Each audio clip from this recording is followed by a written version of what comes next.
You're here and I'm queer, and welcome back to my channel.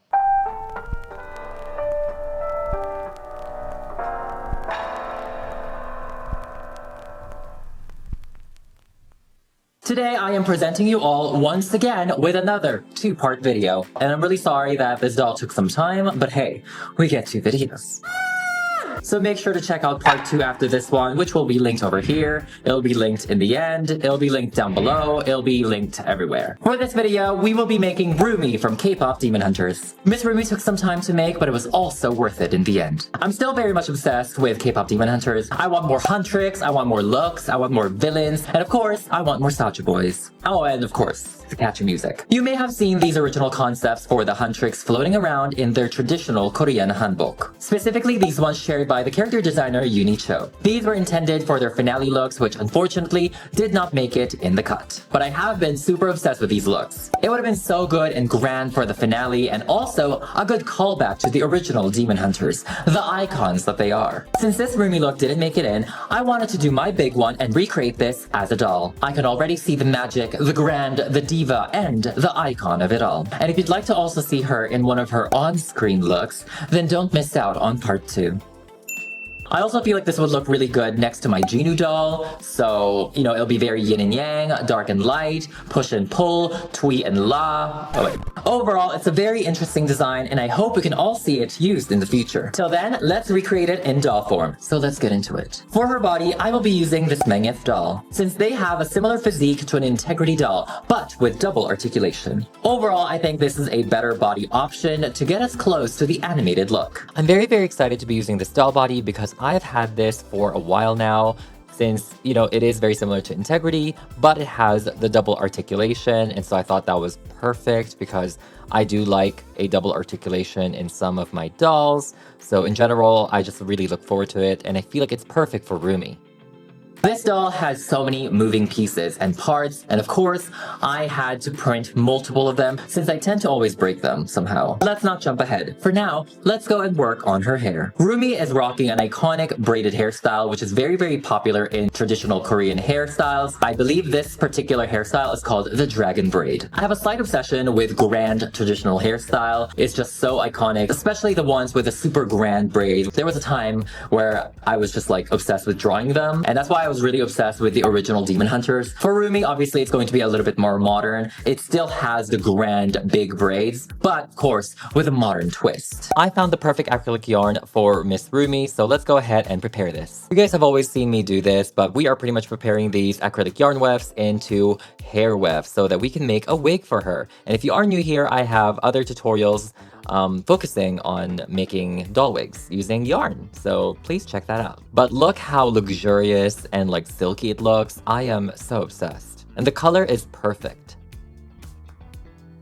And as usual, I made so many of it just in case I run out. And this is what we're going to be using for the base of her wig. Now for the actual braided part, Miss James Mansfield gave me this beautiful purple/pink wig, and I love it so much. It actually matches the yarn pretty well. Not like 1 for 1, but it's very close. If anything, the yarn is just a little bit more warmer, but that's definitely super doable. The only problem is obviously the pink highlights, the pink streaks.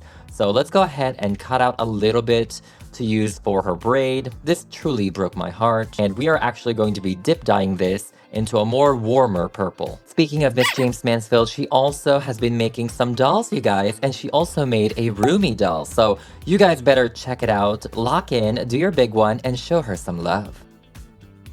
And of course, just to be safe, let's go ahead and color match her wig cap as well. I tend to forget this step sometimes, and I'm not entirely sure how helpful it truly is, but again, just to be safe. As usual, we start at the back of her head, at the bottom by the nape of her neck, and we are working our way up and out. And honestly, we are not filling this entire head. It's going to be a Barbie ponytail style, which is kind of just like a halo of hair wefts, because if not, it's going to be very bulky and very thick. But oh my god, wait a minute though, she is looking so amazing in this hair down look.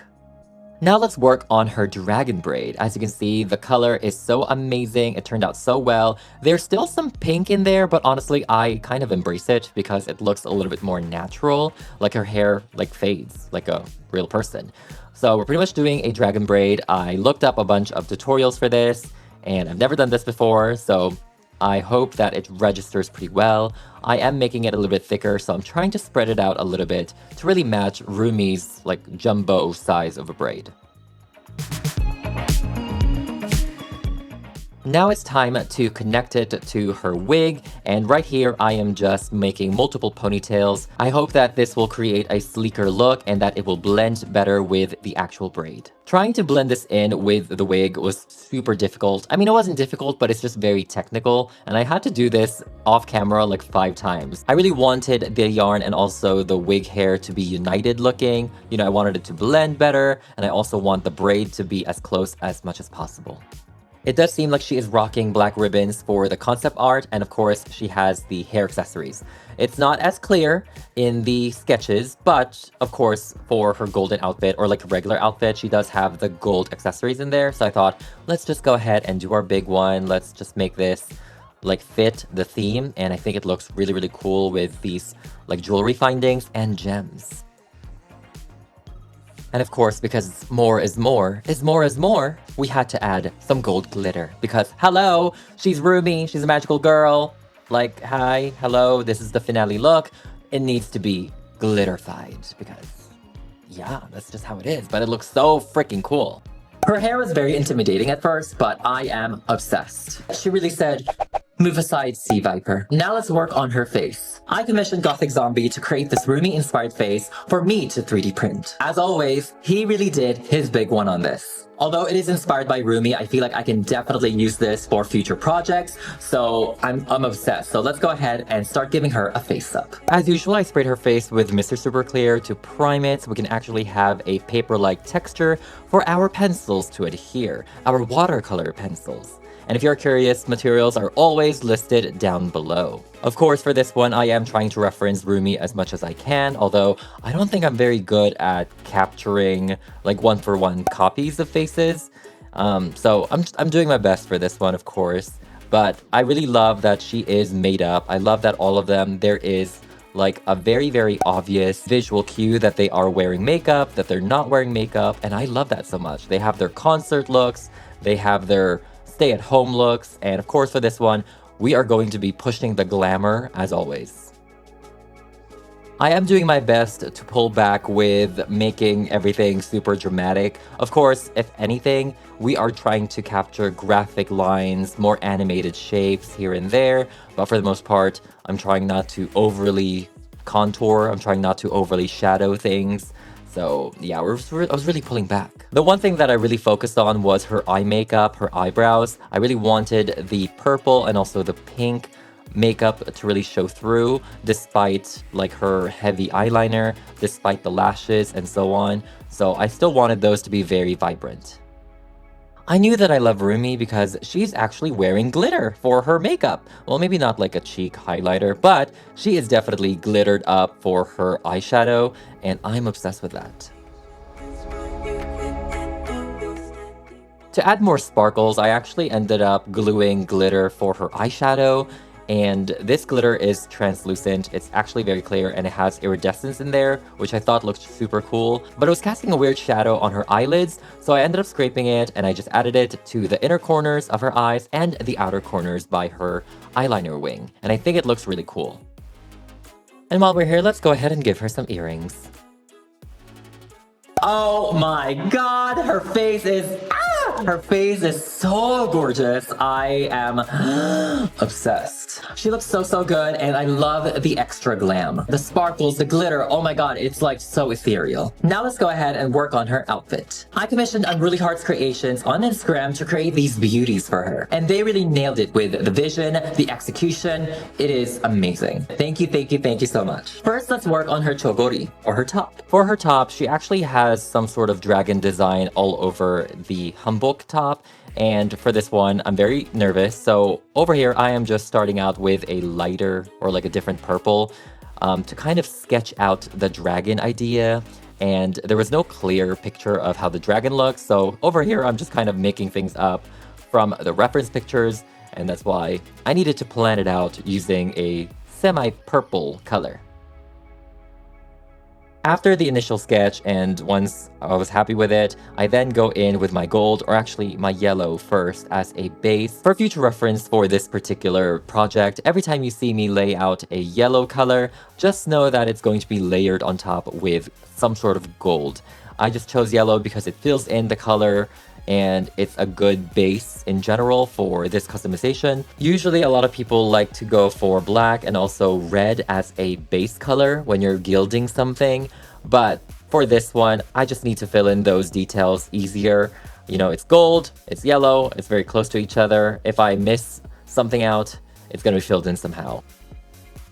I'm giving her some ribbons for her sleeve details, which honestly I could have also painted, but I knew that the ribbons would look a little bit more cleaner in general, and we're also doing that for her neckline. When I was looking at it, her back felt a little bit bare, so I thought, why not add the Huntrix logo to add some interest? I was contemplating this for days, honestly like a week. I was like, it looks so empty, but I feel like it didn't really have any design in the initial sketch. So I was like, you know what, let's just add the Huntrix logo. I feel like it connects it a little bit better. It connects that they are pop stars. It connects that they're demon hunters. And honestly, it fits super well. And I'm sure you've noticed the added glitter. Yes, I added glitter to the overall motif for her Hanbok, the logo, the dragon, and it looks super, super amazing. I'm very, like, obsessed. Oh my god, I am so happy on how this turned out. It is looking so amazing. I was very intimidating with the dragon motif because I really didn't know how to approach it. I was trying out so many things, but honestly, painting it was the way to go, and I really love it. Now let's go ahead and work on her pauldrons. And these were sculpted by Halo Monster Kid. We had to create multiple versions of this in terms of like how bent it was, how spiky the spikes were, and honestly, personally, I wanted it to be very, very spiky. And I also asked her to add some details on the actual surface level of the pauldrons to add some interest and detail. And I'm actually surprised that the 3D printer captured all of that. Like, I'm surprised we can see it. This is such a small scale pauldron. Now let's go ahead and start coloring it. And first, I'm going to do a layer of black for the entire thing. And in the corner of the pauldrons, there were some details that is very hard to read. So over here, I am just making up what I see. What could it be? Is it clouds? Is it details? Is it text? Is it waves? We don't know. And hopefully we will find out. I'm actually very, very glad that the spikes for this one printed super well and very sharp, because I was very nervous trying to source real spikes in this scale. So I'm really happy that it translates well into a doll scale.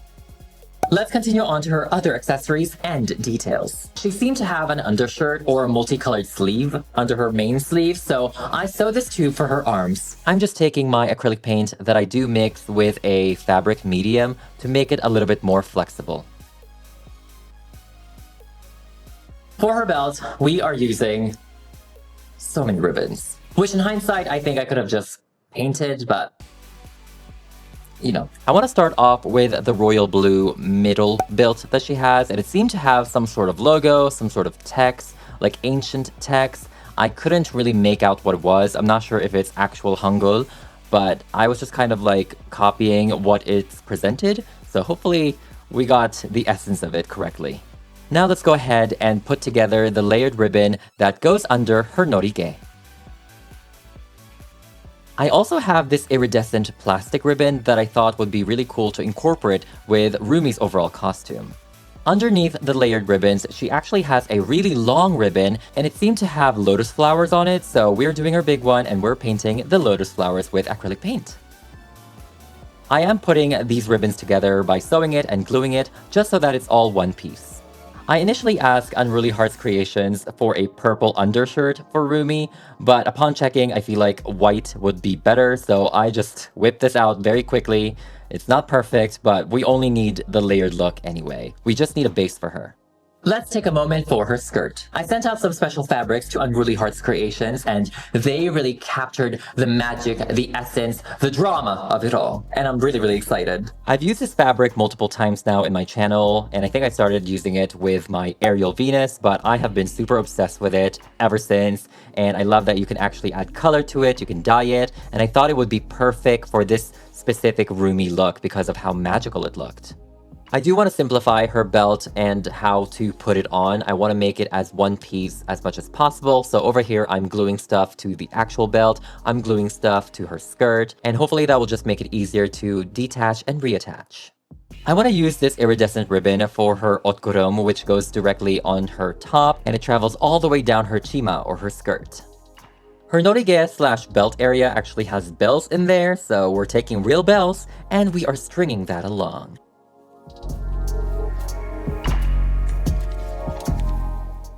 Now let's work on her norige, or her tassels. Also sculpted by Halo Monster Kid, we did simplify the design a little bit so that it actually prints and it actually shows the details. And with that, I also scaled it up just a tad so that it really shows up when it's on the doll. I think if I was to print this in true to scale with the animated model, you may not see anything. It's pretty minute. And of course, it is missing the halo part behind the norige, which honestly is just not realistic to even print. So over here, I am just gathering my nail art findings, jewelry findings, and all of that. And we are kind of creating the same vibe. I am taking creative liberties with this one and just kind of having fun with the halo effect. I ended up making 3 versions. I don't know which ones to actually choose, but I was like, well, there's gonna be another look anyways. So most likely we're going to be needing 2, you know? So I thought these 2 over here with the ornate halo would look really well. But for this particular look, I do want to grab the bigger halo. I also added a hanging moon towards the side to be a little bit more accurate, and I just glued this all off camera. Now it's time to paint this, and this is going to be super fun, super exciting. Trying to add all of these details in this tiny thing, but you know, we're gonna do our best. Halo did such an amazing job with this sculpt that honestly, even though it's so tiny, you can still see so many details. I mean, I'm not surprised, but I'm just kind of shocked.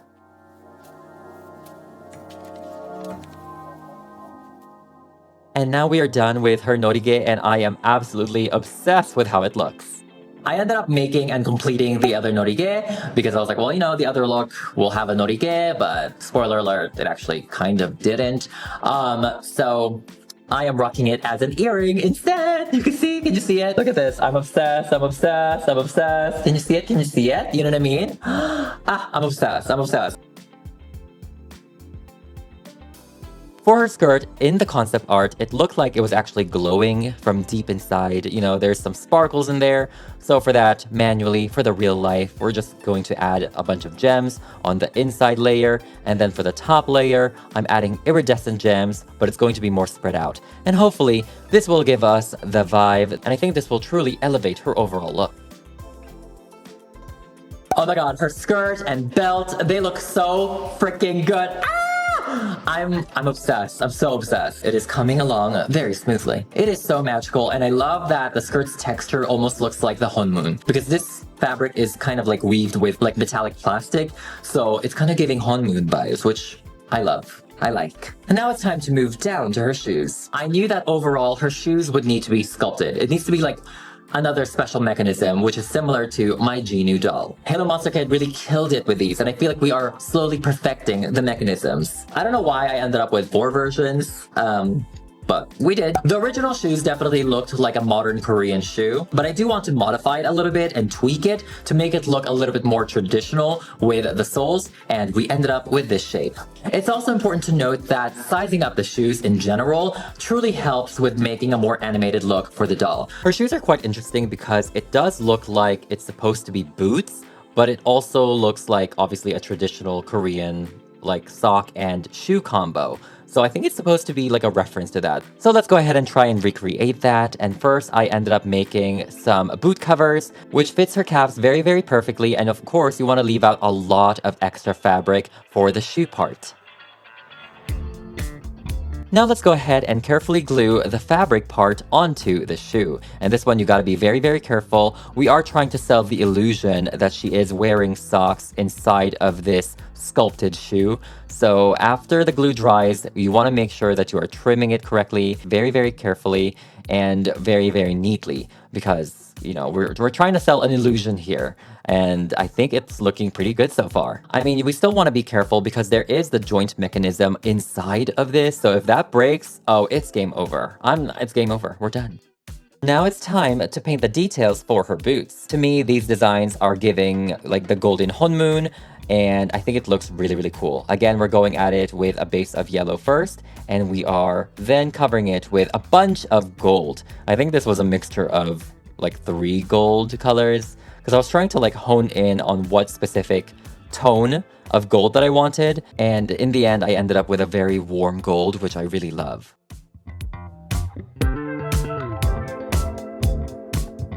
I think in some parts you can really tell that I layered the gold so much, because usually gold paints are thicker so you can really tell, but honestly I ended up loving it because it kind of looked like more intentional, that it's a lifted design. Oh my god, I am obsessed with these shoes slash boots. I feel like I need this. I don't know why, but I'm very obsessed with this. I need this in black, and I feel like it'll be very comfortable. Now it's time for her greatsword. For this particular Hanbok look, because it is in the finale, she is seen wielding her greatsword, her phase 2 sword. So I have asked Studio 42 to sculpt it, and they did such an amazing job. Of course, like some of the details are a little bit more simplified because again, for doll scale and for printing, you kind of have to simplify things so that they will show up a little bit better. Initially, I wanted to print this in clear resin because I feel like in the movie, it is glowing and they're pulling it out of thin air, honestly. I was like, you know what? Let's just pull back and let's just paint it, because honestly, it would be more fun for me to paint it and create these gradient colors and add magic to it in my own way. First, let's go ahead and do a base of lilac for the entire blade of the sword. I think this will be a good base for us to push and pull the colors and add colors and blend colors, so I think it'll be good. For the overall handle of the sword and other decorative motifs, it's going to be in the yellow and also gold in the end, so I think it's overall going to look super, super cool. As predicted, this part was very fun for me because I was just pushing the colors in there, adding more hues, trying to blend them all, trying to add some gradients here and there, and honestly, I was just really, really having fun. And even with just stippling the brush in there, trying to create more textured gradient, I think it really added to the magic of it all. Now, painting the lines inside of the blades, that's another story. But I did spray the entire blade with water, so there's waters in the grooves, and then I just added like paint in there. And honestly, the paint would travel around, kind of like a tunnel, so that one was kind of cool to watch. And of course, we have to add the magic aspect, and to me, magic means sparkles. Magic means glitter. Magic means like shininess, and yes, that's what we're doing.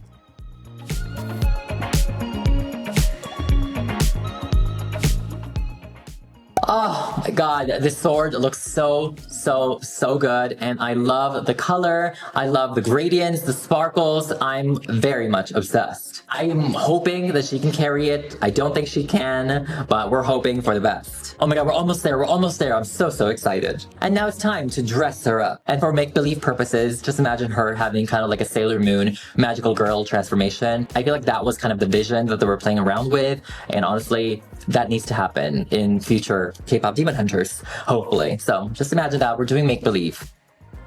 Please remember to like, comment, and share this video to all those K-pop Demon Hunter fans. We need all of them to save the honmoon.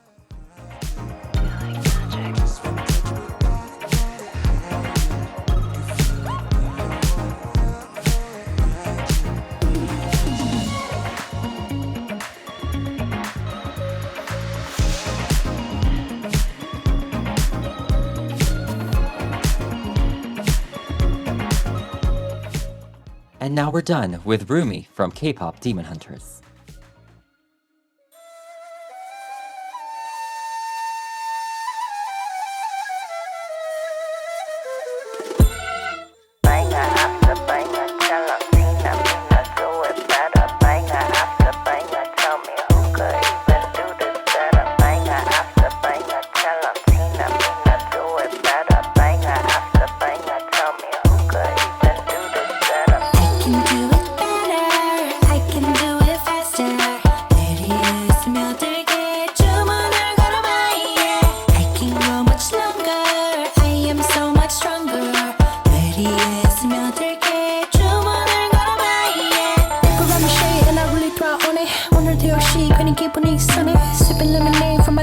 100. Let me spill the tea on all these haters all love me.